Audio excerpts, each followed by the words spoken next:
This is a ghost story, set to music in a house full of life, death, love, war, and unimaginable loss. In a house holding on to something that it cannot let go of. Tragedy has collected in this place. Tales and rumors of hauntings have continued to surround the Octagon Hall for years. In 2013, a group of artists decided to live in the Octagon Hall for days and weeks at a time, submerging into the past, reading through memoirs, writing songs by candlelight, and experiencing the heavy spirit of this house. Outside of the comfort of studios and into the darkness of one of the most haunted places in the U.S., this group started with 3 writers working in the house and grew into a large band of musicians and artists who took their name from the soldiers who died here, the Orphan Brigade.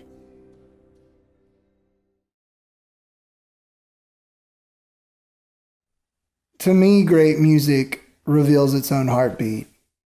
Nothing stands in between that pulse and the listener. And that kind of music is birthed out of the depths of one's core to where it's cellular. There's no veil, just simply is. And that's the music of this story, and that's the Orphan Brigade.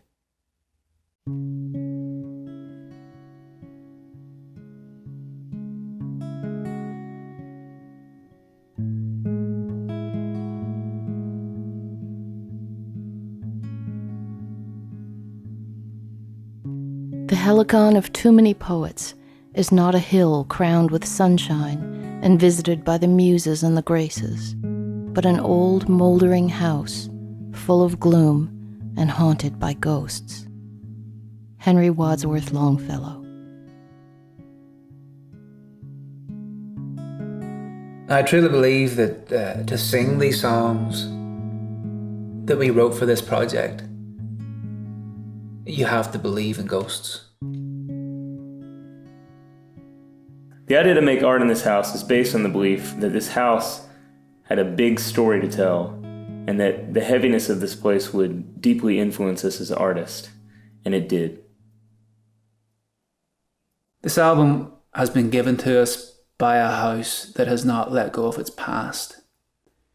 Since the mid-1800s, the house has been a focal point for Civil War battles.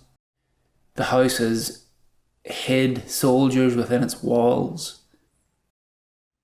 It has been the site where soldiers who fought both for the southern and northern cause in that war have been on these grounds contemplating their fates. So there's a feeling that this house, this site, is still holding on to something from that era. The Octagon Hall has almost a magnetism. I've been here 14 years as of this point, and I've noticed that many people fall in love with the house. It's almost like it has its own magnetism, which keeps people coming back, which keeps people wanting to learn about it. There's many theories. The Egyptians, Babylonians, even the Masonic order has based many of their beliefs on the fact that the Octagon has a supernatural ability to hold spirits within its walls. I'm totally fascinated with everything about this house, the history of it, and the fact that it's pretty much, whether you believe it or not, there's something weird going on, some sort of, you can call it a haunting, you can call it whatever you want, but there's a vibe here that seems to be carrying over some of the things that have gone on in the past. With this house in particular, it feels like a living, breathing place, It doesn't feel like just a house. You can almost feel it inhale and exhale. at times. And I just think there's a lot of history here, a lot of energy here, obviously, that has happened over the years and still kind of lives here for whatever reason. Like calls me back. You know, it's comfortable to sit on the back porch. It's just a beautiful feeling. You have a real comfortable feeling. And then you can come in the house and you can have, the house can change in 2 seconds and all of a sudden you have a very uncomfortable feeling. But when you go home, you're like going, oh, I got to go back there. It's just so gorgeous. It's so wonderful. The reason I was drawn to being part of this project is because from the word go, there was something incredibly mysterious about the house. You come to this place and you hear stories of its history, and you hear stories about paranormal activity, and whether or not you care to believe in that or you care to believe in ghosts isn't really the point.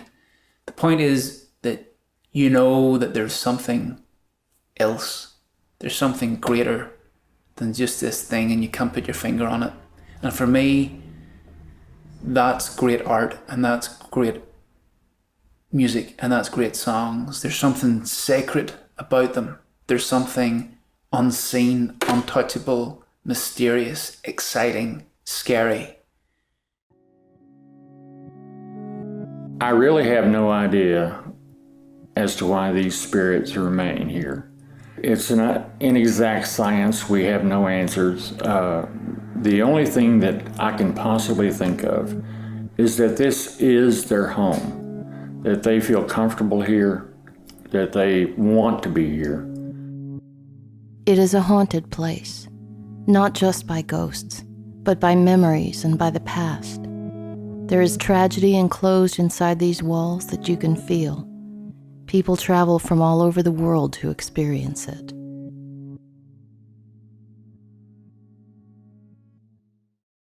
The album is just not about a specific period in history. It's not just about songs of soldiers going off to fight in the Civil War. It's about universal questions, universal themes that we're all faced with. The songs provide a context for the questions that rise within each of us. Questions like, does the battle that we fight within ourselves to understand our existence even matter? Are our beliefs really things that can sustain us? Do the things we do in this life have consequences that we can never shake? Are the things that we hold on to just illusions? Are we just holding on to our beliefs and our hopes and our dreams just to let us continue this struggle, this journey through life? Well, it's very obvious that the house is soaked in Civil War symbolism, Civil War history. And war, be it in the 1800s in America, or be it modern day warfare anywhere over the world, is all about brother fighting against brother, about us holding on to this idea of a cause that overtakes us. So much so that we fight our neighbours over this ideology. Sometimes we hold on so tight to things within inside of us, and we let our causes overtake us. And that fight, that struggle can then erode away at our humanity, can erode away at our integrity, can erode away at our compassion to our brothers and our neighbours. And that, in the same way, is as destructive as warfare. The Octagon Hall is an architectural oddity. It is an 8-sided plantation mansion in the hills of Kentucky that was built by Andrew Caldwell starting in 1847 and completed 12 years later in 1859. The war between the states broke out 2 years later and ripped the country apart. The Octagon Hall sat right in the middle of it all. During this period, the hall was a home, a hospital, a campground, and a battlefield. People lived and died here.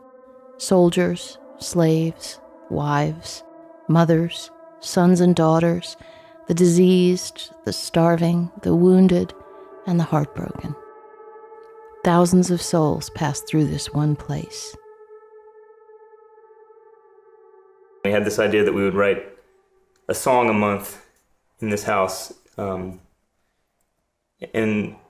as soon as we started writing more and more and more, and needing to come back, every week. It felt like we were going to end up writing 6 songs in 2 days. It was an incredibly inspiring place.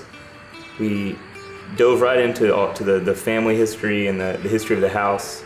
We started reading memoirs of all the people that lived here, and just started writing all these songs based on that. We experienced the stories through the stories of ghosts, people telling us what ghosts are haunting this place, and then we would be intrigued and we would go research that person's history and that person's story, and why they would. The question was always, why would they be haunting this place, and why would they still be here?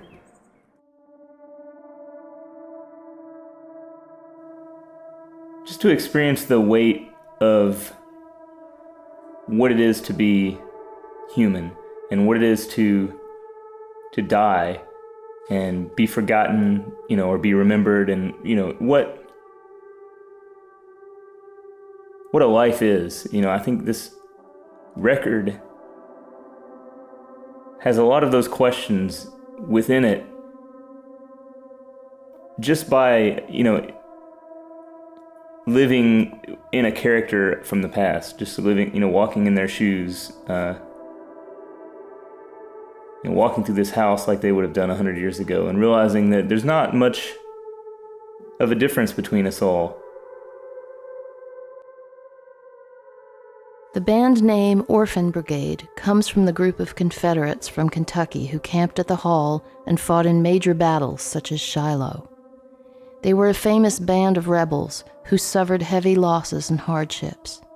Abraham Lincoln's brother-in-law was in the Orphan Brigade. Most of them were poor young guys who were handed a hunting rifle and sent to fight their brothers and neighbors. Some of them didn't even have weapons. The first night we were in the house, these ghost hunter guys were leaving as we were coming in, and they had just picked up this EVP in the house of a voice. It was a man's voice saying, "Remember us." And we were so struck by that idea that these people were in the house, these ghost spirits could be in the house, and that is what they would say. And so that ended up being the first thing that was written on the record. That was the chorus of the first song we wrote together, and almost became a theme of the record, to remember these people.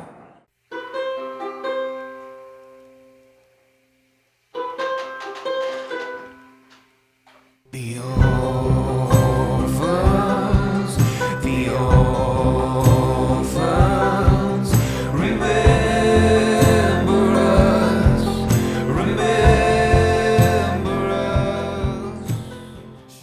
The words to this song were basically a mixture of EVPs caught in the house, so the house telling its story, and then memoirs that we had read that were from the Orphan Brigade and their story. So it's a blend of those two things. I remember clearly that first night sitting, Billy saying that those ghost hunters had got the EVP of Remember Us, and I think we all just thought, that's a song. And that was so important, because at that point then we thought we were going to tell the story of the house and the story of the people in the house. We didn't know at that point we were actually going to take it further and tell our own story, but that was such a big moment, and it's pretty incredible to think that the house, that said that, remember us. That's pretty great. The earth springs, the hero sleeps. The earth springs, the hero sleeps. Devils in the cannon smoke for to meet our foe.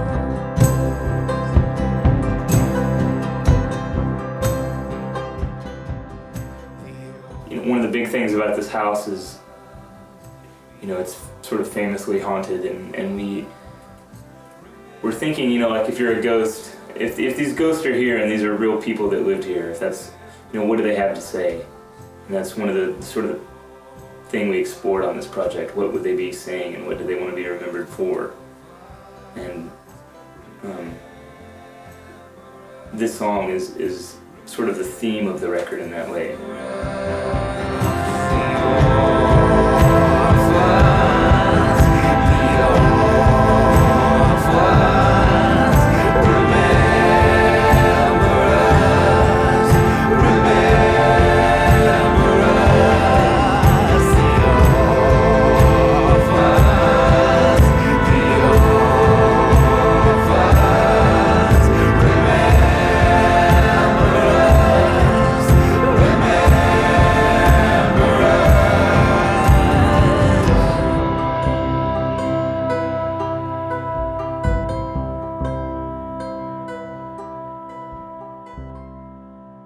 We all want to be remembered. We don't want to be invisible. We want to matter.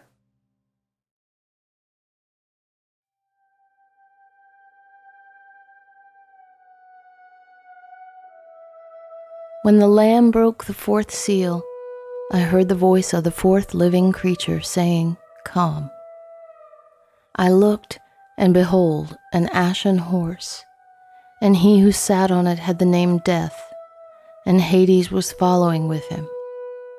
Authority was given to them over a fourth of the earth, to kill with sword and with famine and with pestilence, and by the wild beasts of the earth. Revelation 6, 7-8.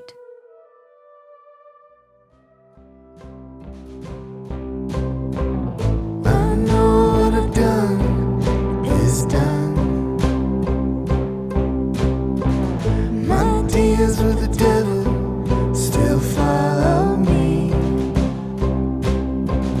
I pray for what I become. We're known forever by the tracks we leave.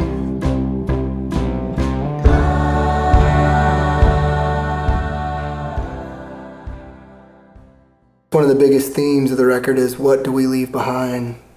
How have we lived, and are we willing to face what's coming? Well, the character in the song he's right at that moment of death. He knows that there's no escape from it, but he doesn't try. The thing I like about this character is he doesn't try and run away from it. He's, in the final moment, he's accepting that he's made mistakes in life. He's accepting that he's done deals with the devil. But this character is courageous enough to go, I fully own what I've done in this life. It might not all have been good. I've done some horrible things, but I accept it.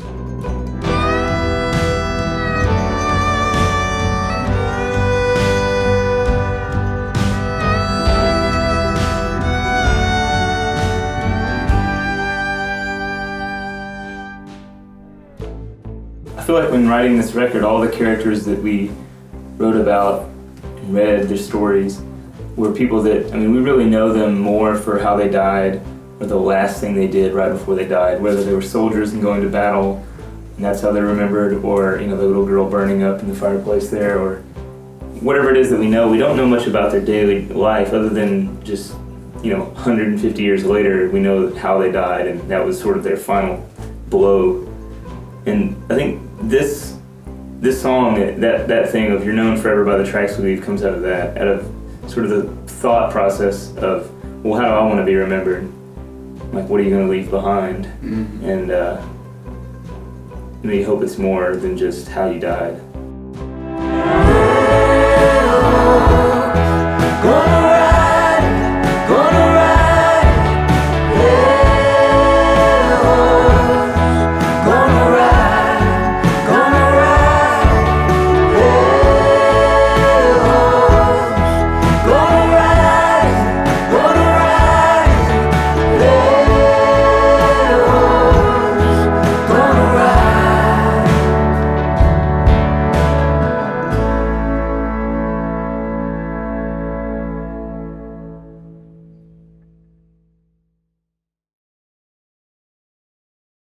Am I walking towards something I should be running away from?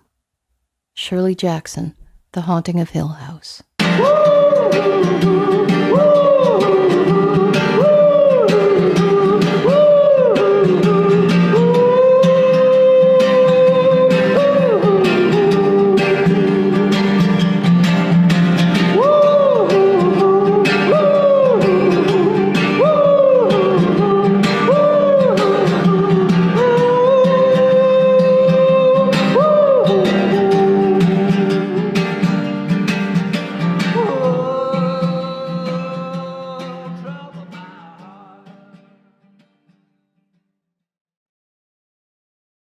Andrew lived for years alone in this house, with most of his family buried in that backyard.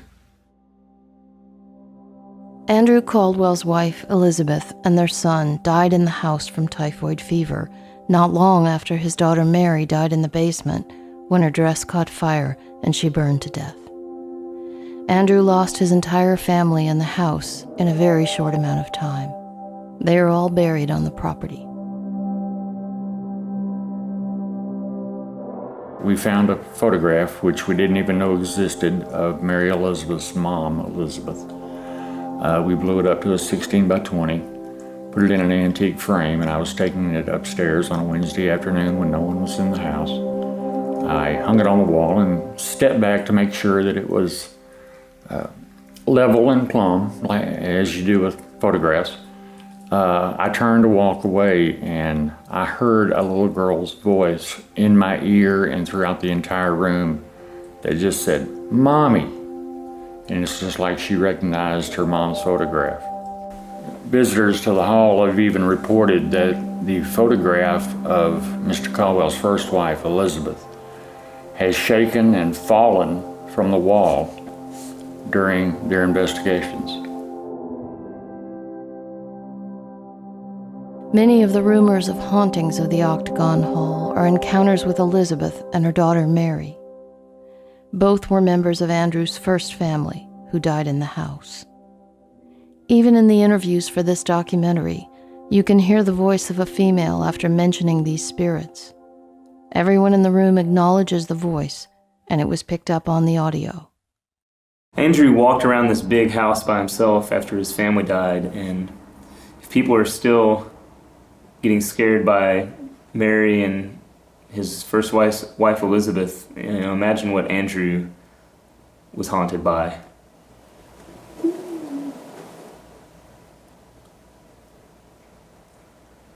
Was that you? No. Is that your stomach? No, That was a girl. That was a girl's voice, I swear. That was like a girl's voice. I thought you did that. No, I did not do that. Oh, holy crap, that was a little loud.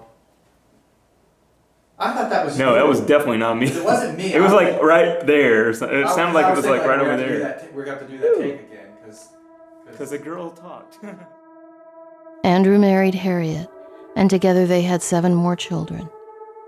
Andrew died of typhoid fever in 1866, and Harriet ran the place until 1920, when she died at age 93. She was a large presence in the Octagon Hall, and some would argue that she still is to this day.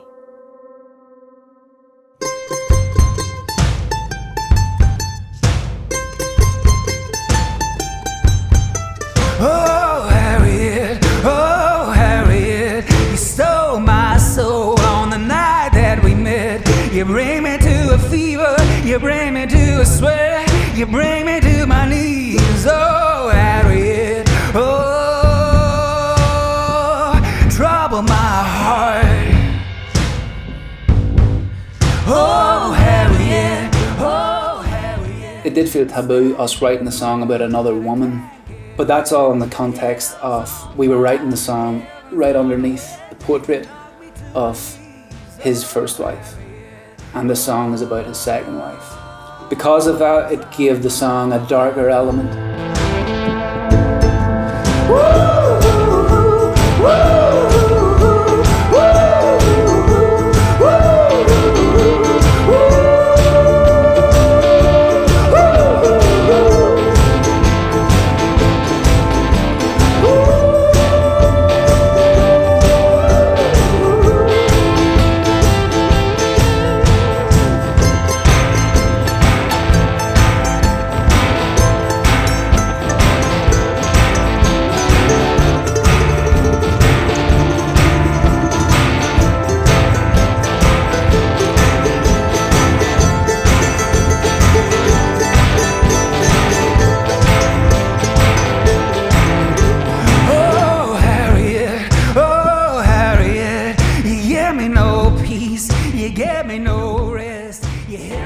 there was such a kind of fierce energy in this room at that moment, and it was, I mean, the song itself, it's a song of love, it's a song of lust, it's a song about this man driven crazy by this desire for this woman.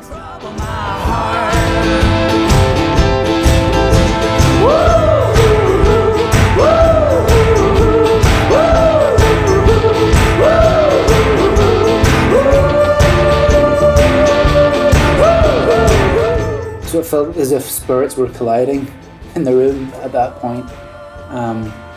Feminine spirits were colliding.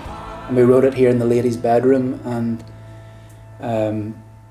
you know, there was a real, you don't want to upset a woman at any time, and you certainly don't want to upset a woman ghost.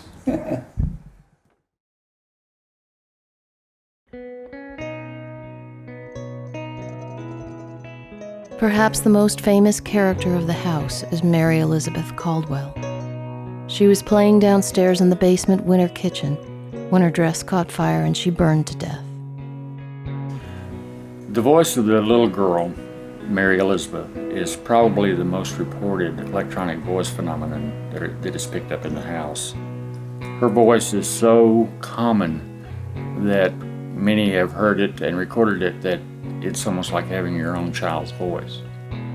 Goodnight Mary is a song to a ghost, really.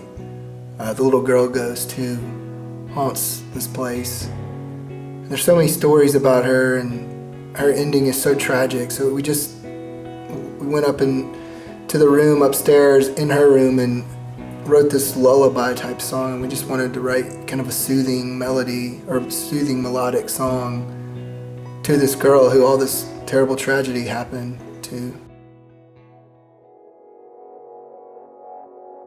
We were basically sitting on the floor writing the song, and about halfway through, this huge crash took place downstairs. It actually happened twice in a row, about 10 seconds apart. It sounded like everything was just flying off the walls, and we went downstairs and everything was in place as if nothing happened. It was one of the most amazing things that I've ever experienced in general.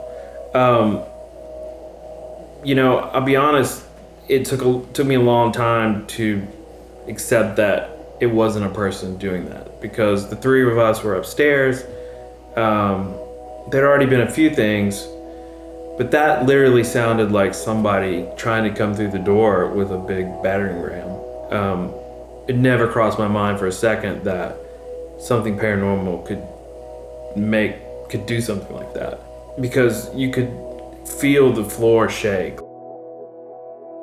This was a loud crash, boom sound. I mean, it sounded like a piano being dropped from the ceiling. And luckily we caught it on a recorder, and we told Billy about it. And he actually had a group of people come in here, and they kind of investigated what could have made the sound, and they matched it to basically a 300-pound glass case that none of us could have picked up. So it was an incredibly forceful sound that shook the house and scared us half to death. But it was a cool thing because we were able to get the sound, and then we ended up using it on another song as a massive drum beat. Here is the boom captured over a microphone during the writing of Goodnight Mary.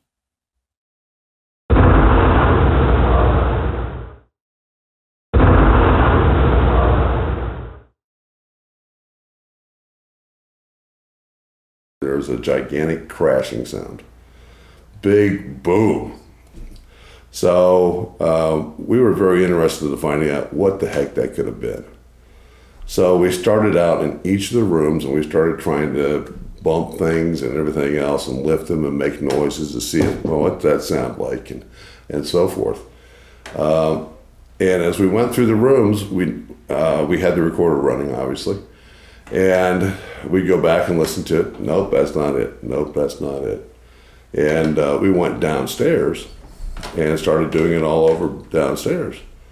And sure enough, when we got into the library room, there's a large table in there. It's a glass table. It's a museum table. Weighs about 350 pounds. And we said, geez, I wonder what, and we picked it up and we dropped it. And when you're down there, I said, that doesn't quite sound that way. When we came back upstairs and did the recording of it, the exact same thing. That was the boom that you heard. And that's a pretty amazing thing. You know, when you have something that's running in your house that's able to pick up a piece of furniture that's 300 pounds and then drop it, that'll make you think. You always kind of want this like distinctive thing where you can say without a doubt that, you know, something happened and we all experienced it and it was on a level that you can't deny, and that was what we got that night for sure. Sometimes the light can't keep shining on, no matter how bright it may be. Remember the colors and the feeling. Those are your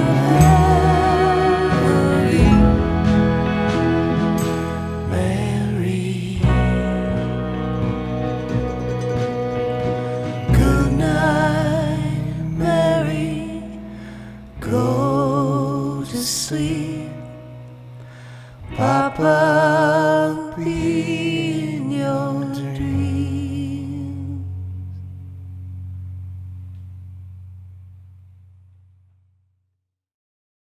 Come here to me, boys. Let me tell you a story of men chopped up into pieces of glory.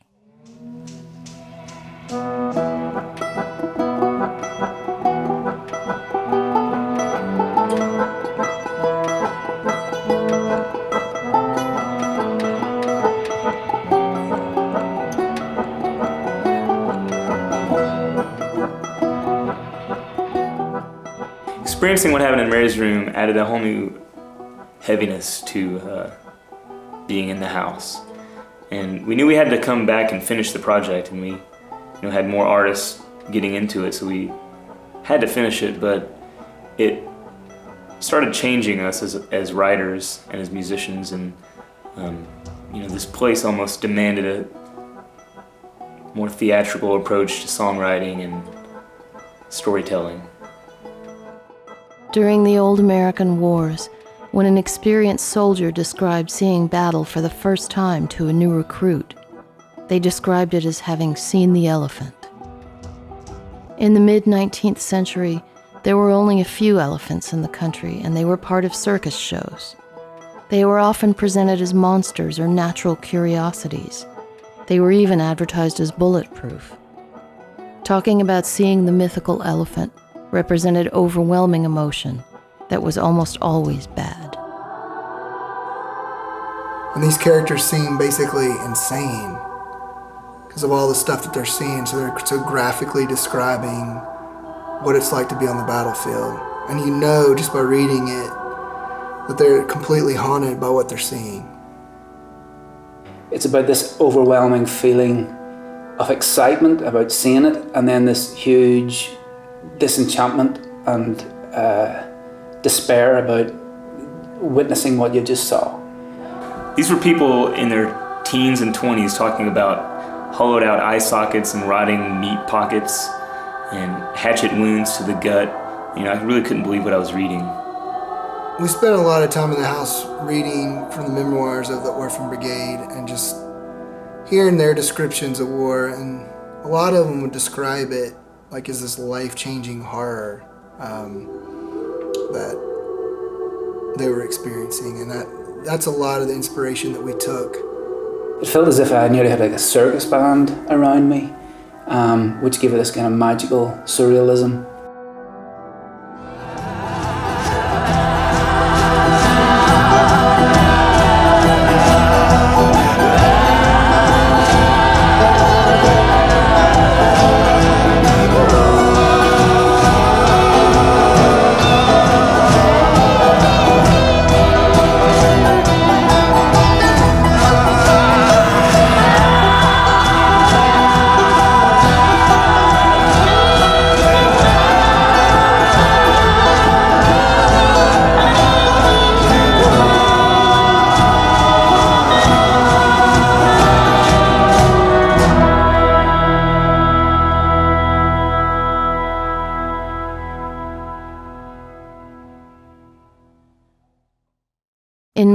nights, this house has its own version of seeing the elephant.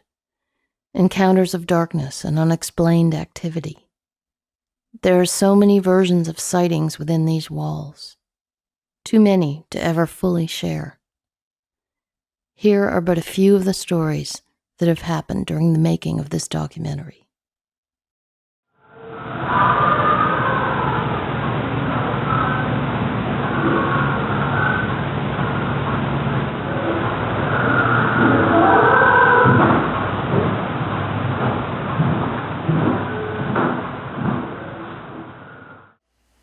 So I went to the bathroom in the other room in there. The bathroom door is a double door thing. They kind of don't want to shut all the way. So I kind of closed them best I could. They were cracked open. And I heard somebody walk into the room. Like, very distinct, you know. It was like, didn't even question it, actually. And I thought it was Josh for some reason. And so I thought, well, I better close the door all the way. So I go to close it, and there's a mirror right here, and I'm looking, and I see somebody standing there, like, the gray coat on. I can definitely see, like, the shoulder and the arm and how it was angled. I didn't see a face. So we recreated it, and I had originally thought that the mirror was reflecting into a different part of the room, which is sort of near the back, but actually, to get it how it looked and appeared to me in the mirror, he had to be standing right behind the door, you know. So that was one that that stuck with me. No, I agree. Yeah. Well, we were just, doing some photography around the house. And I walked outside and I could see you guys moving around inside. And I thought, that would be a cool idea is to sort of have you guys pose in the window of the house. Also, one of the things that really fascinates me about the windows is that antique glass has sort of a ripple effect to it. And so I thought that could, be kind of neat. So typically when I'm doing a shot where I have, multiple people in it, I like to do several shots because invariably somebody's eyes are always closed or somebody's looking off or making an odd face. So I just started snapping away.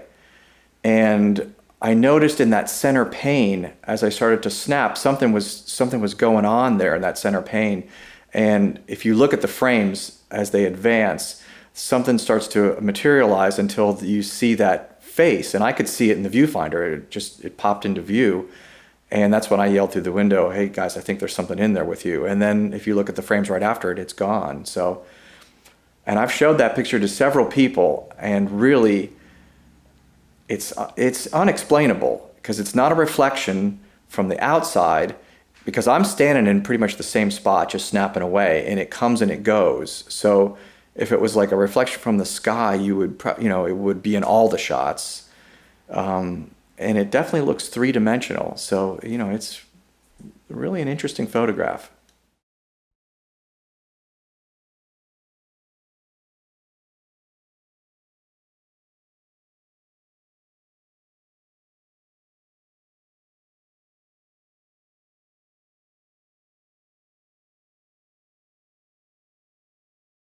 It was the cork from a wine bottle sitting in the middle of the front room, or just in the middle of the floor. And we had recorded here, I guess, a couple months before, so we were coming back up, and it was from the wine bottle that we had that we had brought up here when we were recording. So, there have been plenty of tourist groups that have come through, and we've been up here several times, so I'd never seen it, so it was just out in the middle of the floor, and we Josh picked it up and put it on the glass case, and we were here for a couple of hours after that, doing stuff, and then we came back down and he was looking through his lens and kind of trying to find a shot for something, and the cork literally just kind of catapulted off of the glass case where we both saw it into the middle of the room and went up and out into the room. Didn't roll off. It was an actual kind of catapult, as if someone had flicked it off the glass case, and we both were like pretty much freaking out.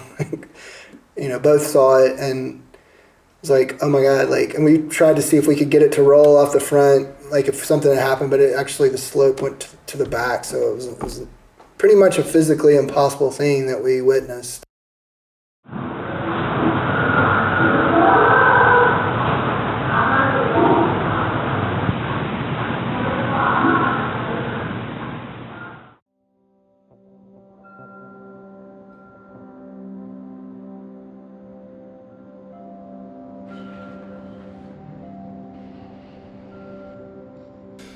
It's kind of like this house has got a lot of tragedy. So during the period of time, and we can't tell if it's actually a rape during when the Union Army might have been here, or if it could have actually been one of the family members.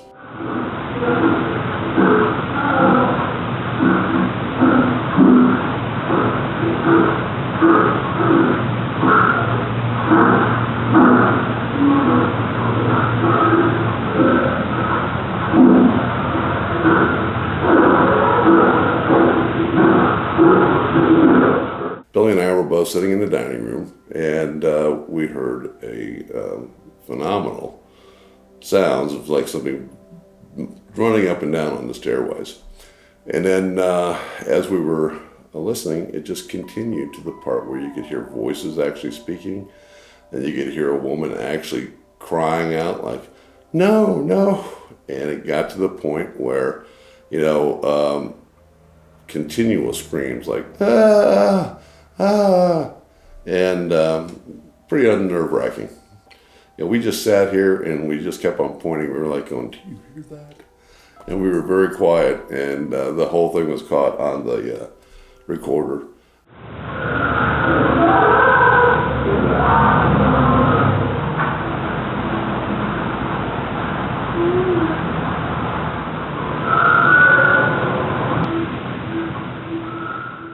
It is just unbelievable. I mean, it'll put goosebumps on you and everything else. When you hear it, it's just like comes directly out of the walls. And the amazing thing about it is that there's footsteps just pounding. And here we are, the only two people in the hall. And that's what's amazing, is most of the stuff happens when there's nobody else in here. Mary, are you here?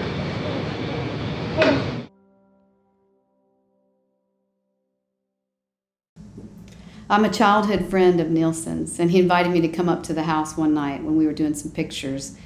And the four of us were standing in a hallway that is right behind me, and we just felt this energy of very playful energy, like a child. And as we were, all four of us, looking, a form was created to the right that was about waist high, almost like a child. And so Nielsen went into the room, the other bedroom right across, and Jim photographed him as he walked back toward us with a flashlight, and it's pitch black dark. And as he's walking, Jim took a lot of pictures. When we looked at the pictures, there is a form, and the face, a female, clearly a female face, about waist high, which confirmed to me it was, in fact, what I felt, which was a little girl, a feminine energy of a little girl that was almost dancing in and out of the bedroom in front of us. It was the coolest thing I've ever seen.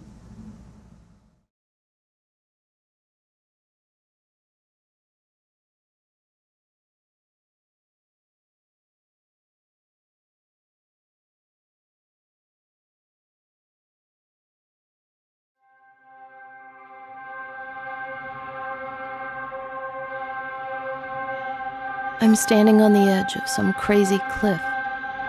What I have to do, I have to catch everybody if they start to go over the cliff.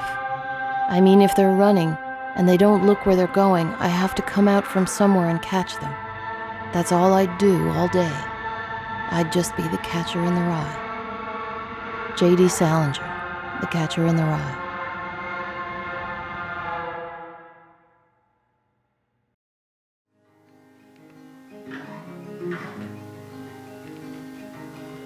I'm picking up some narrow way, narrow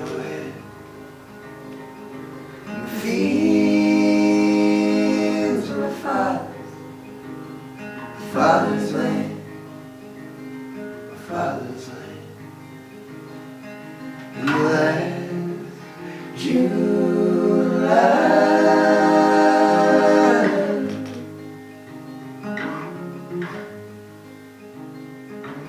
I think we were struck by how quickly some of these kids had to grow up with what was going on. I mean, they're in the middle of this dark period of war, tragedy, and slavery. And this is a song that we wanted to write about a little boy growing up, you know, who's staring at all this darkness, basically in his backyard, while he's still trying to be a boy, but yet he's moving towards becoming a man.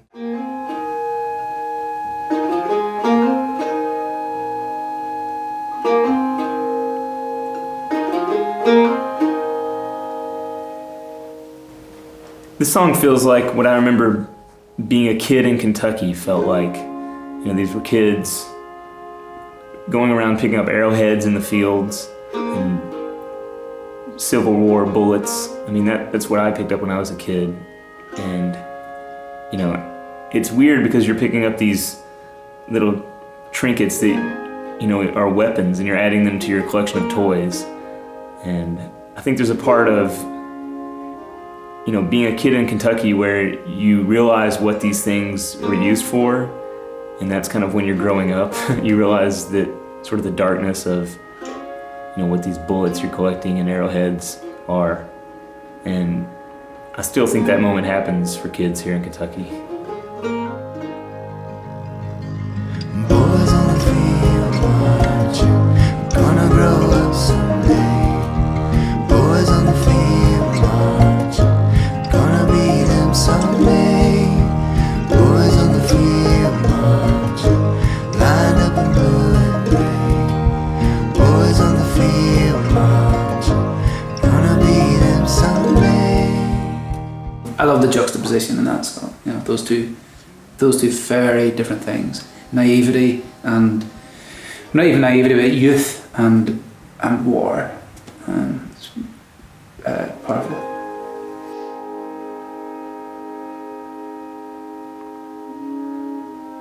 The day tries to hold on to its last ray of light, like a boy in his last moments of youth. At its core, it is about protection of innocence, a glimpse of purity in a world full of darkness.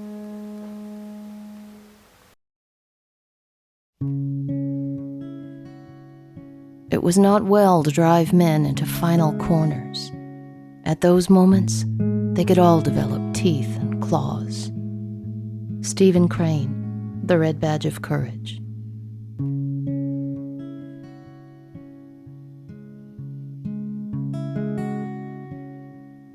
Ben did a version of Paddy's Lamentation, which is kind of a version of somewhat of an anti-war song sung through an Irish point of view, which Ben is Irish, and it seemed to make sense. And it was so powerful, and it was so powerful hearing it sung downstairs in the main room.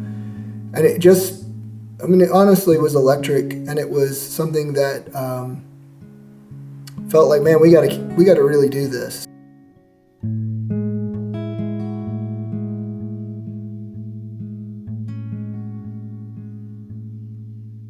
Once by the hush me boys, should that still hold your noise, and listen to poor Paddy's sad narration.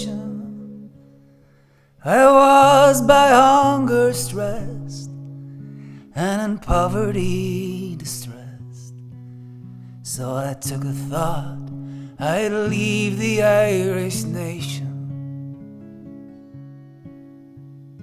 Paddy's Lamentation is a very old traditional Irish song, an old folk ballad, and it tells the story of an Irish immigrant sailing over to America in the search of a much better life than what he was experiencing in a poverty-afflicted Ireland. And like all immigrants of that time, they dreamt of America being this land of great opportunity and riches. But what he found was when he arrived on American shores, he was instantly conscripted to fight for the Union Army. And as soon as he arrived at dock, he was put into a uniform, and he was made to fight for the Union. So the story itself tells of this character's hopes and dreams being totally dashed as he had to fight in this war. And it's such a great anti-war song because it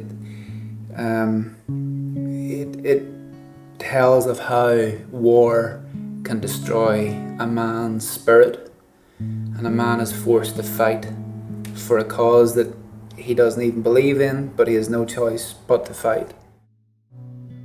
Send Paddy, you must go and fight for Lincoln.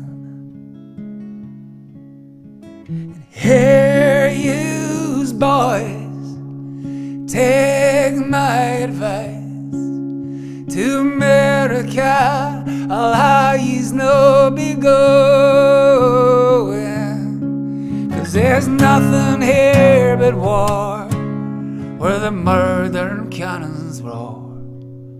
And I wish I was at home in dear old Dublin.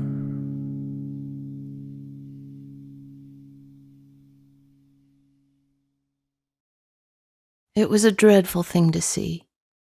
Human beings can be awful cruel to one another. Mark Twain, Huck Finn.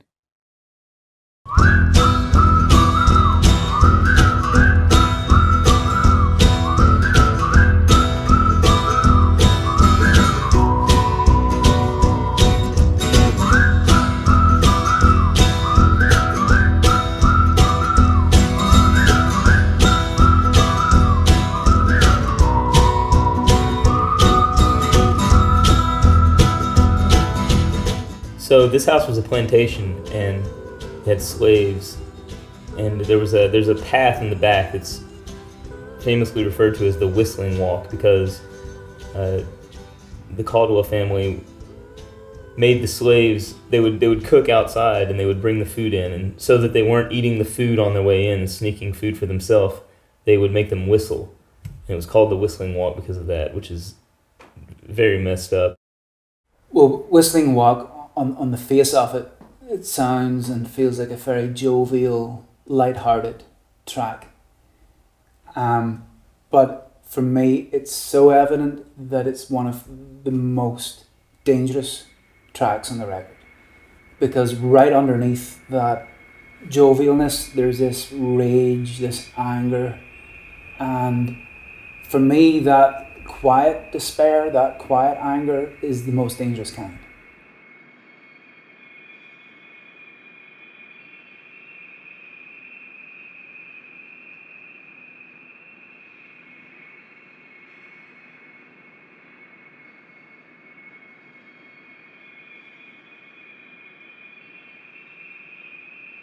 Whistling Walk is a song that I don't know exactly how I feel about it, to be honest. I mean, I really enjoyed writing it and I really enjoyed performing it. All of us as a band, it kind of fits perfectly for how we all play together. It has a swagger and a swing to it. But there's something so dark about the song, and I mean, it's something that's kind of underlying this house. Like, you can't come to this house and not see, like, there was some really bad and dark stuff going on. I mean, that's just part of our American history, Southern history especially.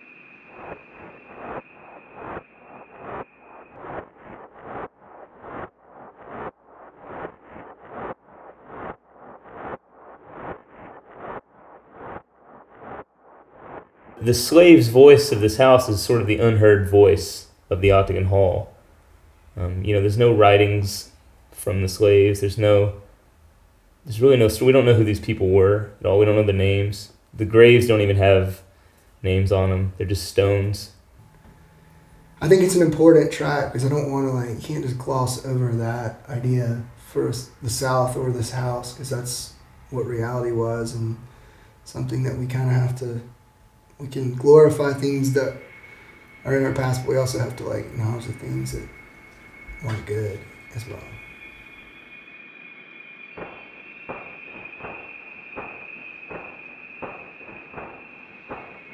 The truth of that song is it's seething with anger, with disgust, with hatred, and they're trying to keep a lid on all those emotions.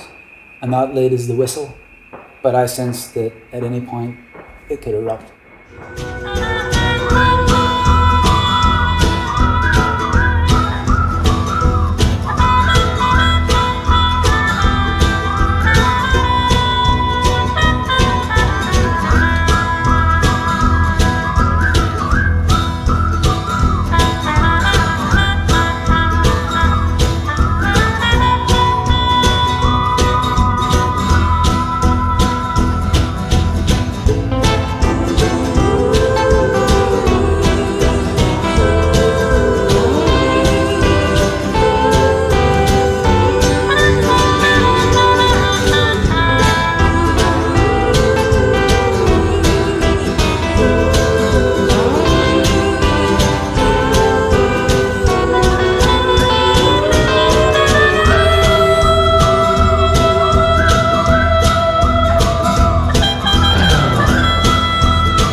All things must come to the soul from its roots, from where it is planted. Saint Teresa of Avila.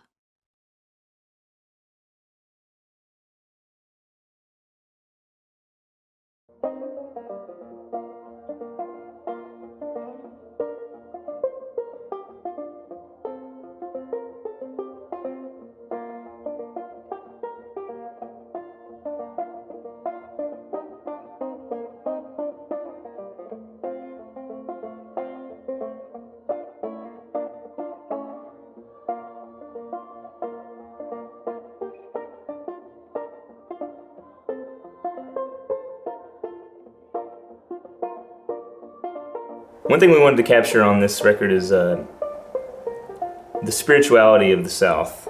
The song Sweetheart is as close to sounding like the old time Baptist church I grew up in as anything I've ever heard. We are not human beings having a spiritual experience. We are spiritual beings having a human experience. Pierre Teilhard de Chardin. It brought us all back to our roots. As musicians from the South, I think sometimes you move to the city and you sort of search out music that's not like where you came from. It's you kind of leave the South to make music a lot. At least we all have talked about that's how it was for us. At first it was a little scary because it was returning to this thing in this part of the country and this sort of mindset that I did everything I could to get away from. And this record showed me how much of this music is in me. You're so driven to go where you're going, and it's usually not behind you, in terms of where you come from. But this project's been a really cool thing to actually see, wow, this stuff has been in my life, and it shapes everything in how I play and how I sing and how I write and my worldview and perspective on everything. And it's like attacking a subject that you think you're writing about these other things outside of yourself, and yet you're doing the most personal investigation of yourself. Don't take my country away. Don't take my country away. Don't take my country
It's Mississippi.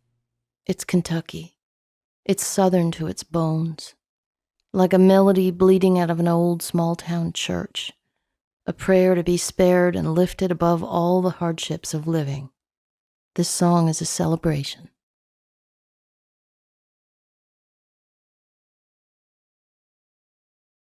Now you are under a curse and driven from the ground, which opened its mouth to receive your brother's blood from your hand. When you work the ground, it will no longer yield its crops for you. You will be a restless wanderer on the earth. Genesis 4:11 through 12.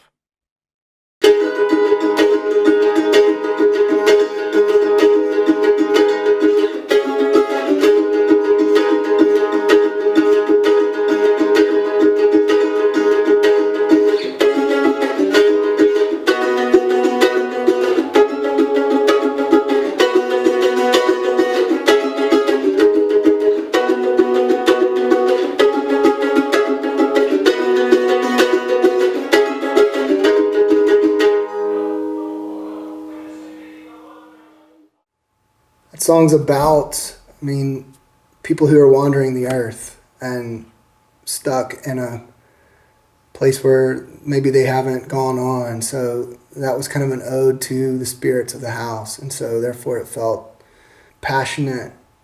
There was a genuine musical rage that was happening.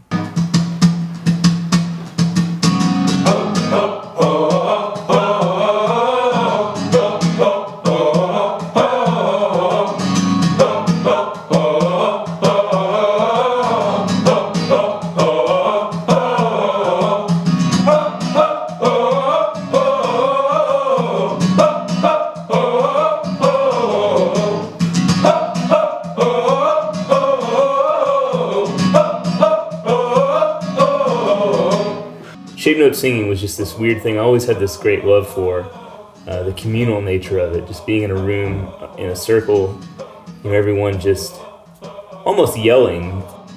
You almost feel more spiritual than physical. You're screaming sort of from the bottom of your soul and with a bunch of other people. And, a lot of times growing up in these southern churches, people don't grow up learning to sing harmony and reading music or anything. They just, they know it inside somehow. And this song was all about that. We didn't, spend a lot of time working out parts. We were just all shouting out this, from our souls, really, this song. And letting the house and the boom and the bigness of the house kind of control the song more than, more than we were. By the day and night I have no rest.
Rest on embalmed and sainted dead, dear as the blood ye gave. No impious footstep here shall tread the herbage of your grave, nor shall your glory be forgot while flame her record keeps, or honor points the hallowed spot where Valor proudly sleeps.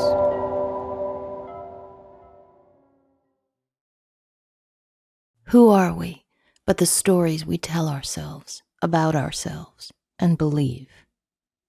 Scott Turow, Ordinary Heroes.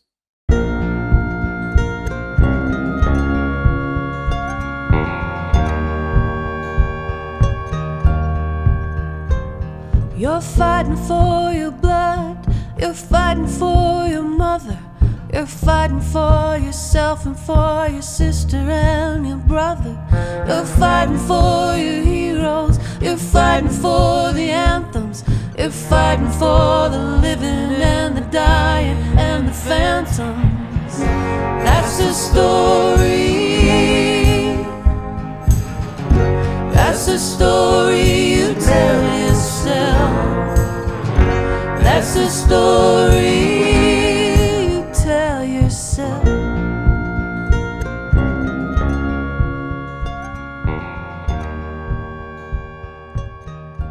The story you tell yourself for me is probably one of the most frightening songs on the record, because basically it's asking the question, do we believe who we are?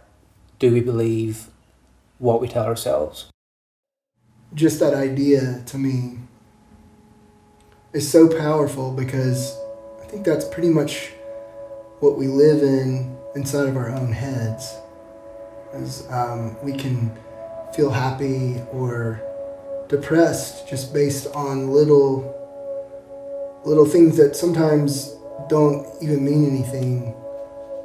Tomorrow they don't mean anything. They're done. It's okay for us to tell a story and believe it, but when somebody else can see straight through your story, then you have nothing. The interesting thing about the song is that it's from the perspective of his wife, who sees that that's just a story. There's something about that it takes away the power of the story, and it makes him weaker as a character. And then, as a writer on the song, realizing that maybe that makes me weaker as a character too. I don't want to just tell myself things, I want to know them. The song is about that. You believe in the bullets, you believe in the preacher, you believe in the footsteps that you follow of your leader. You believe in salvation, you believe the believers, you believe the accuser, the liars, the deceiver. That's the story you tell yourself.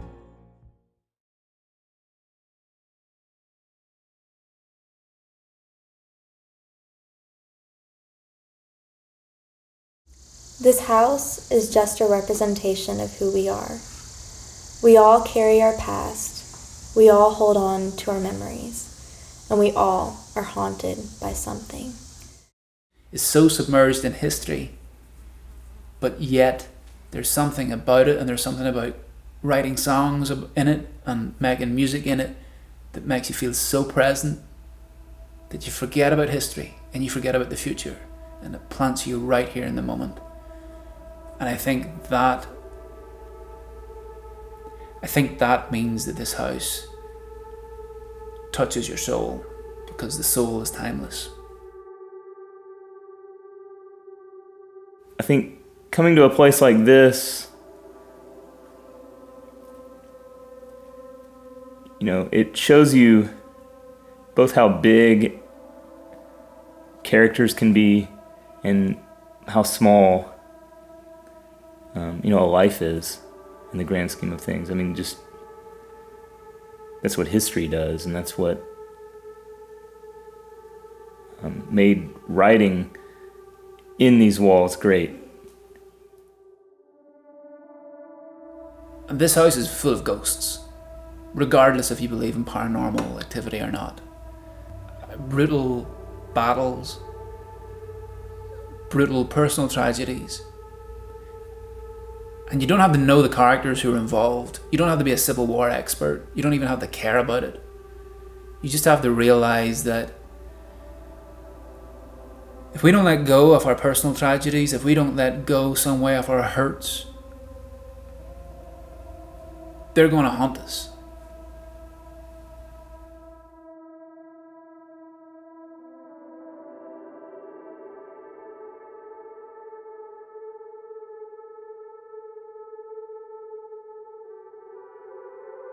All great things are myth, all stories handed down. They can never be proven definitively. They can never be answered fully. They are simply mystery, and that is how they live forever. People do terrible things to each other, brother to brother, neighbor to neighbor. There's no difference between the troubles in Ireland, the civil rights struggles of Mississippi, or these battlefields in Kentucky.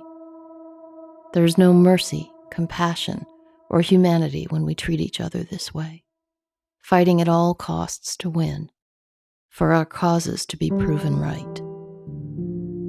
This place is just a symbol of that forever struggle, a warning of what we are capable of in our darkest moments, and a reminder that our differences don't have to be our undoing. The house is holding on to something. It won't let go of all these memories. The emotion.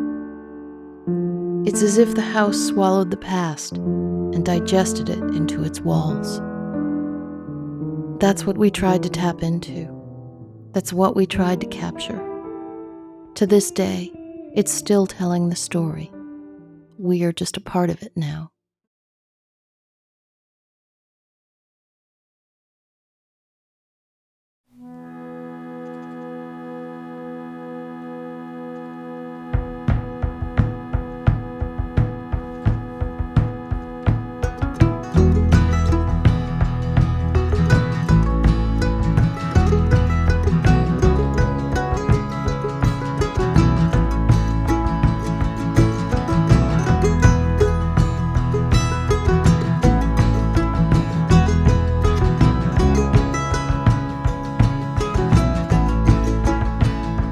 Frozen ground.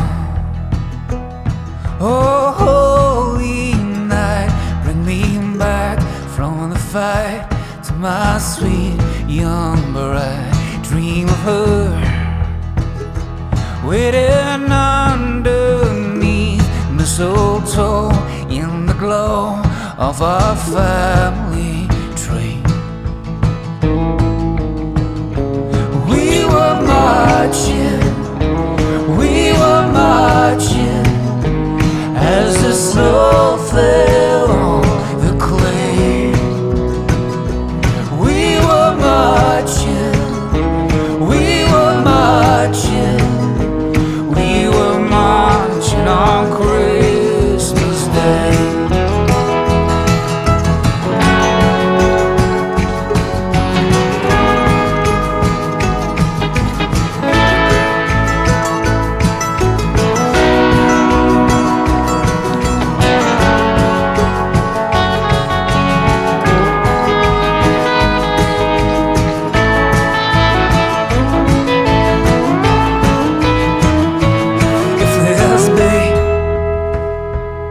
My last Noel, don't let my Kentucky blood spill into hell.